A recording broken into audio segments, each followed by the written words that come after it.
આજે મને એ division police તરફથી હાજર રહેવાનું પીઆઈ સાહેબ તરફ બોલાવેલ છે. ગઈકાલે બે અરજી કરેલ છે. તે પૈકી એક અરજી એ જે દિવ્ય દરબાર જવાનો છે તે રદ કરવા સામેની છે. અમારી હનુમાન કથા વિશે કોઈ વાંધો નથી, તે ચાલુ રહેવી જોઈએ, એને અમે આવકારીએ છીએ.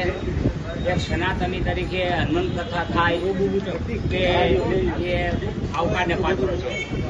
પરંતુ હનુમાન કથાના બાના હેઠળ છેલ્લે દિવસે જે દરબાર યોજવાનો છે, પ્રેત દરબાર, જેને દિવ્ય દરબાર તરીકે ખોટવામાં આવે છે, તે દિવ્ય દરબારમાં અમારે મીડિયા દ્વારા જાહેર આમંત્રણ આપવામાં આવેલ છે. કોઈ લેખિત આમંત્રણ કે પત્રિકા દ્વારા આમંત્રણ આપવામાં આવેલ નથી. એટલે સામાન્ય પ્રજા જ્યાં જાય છે ત્યાં અમારે ઉપસ્થિત રહેવાનું છે.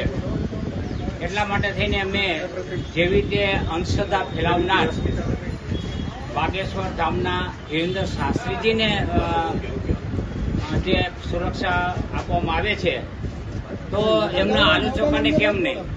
તો એમના આલોચકોને પણ એનો પર્દાફાશ કરવા પોલીસ સુરક્ષા આપવી જોઈએ તેવી અમારી માંગણી કરતી બે અરજીઓ કરેલ છે.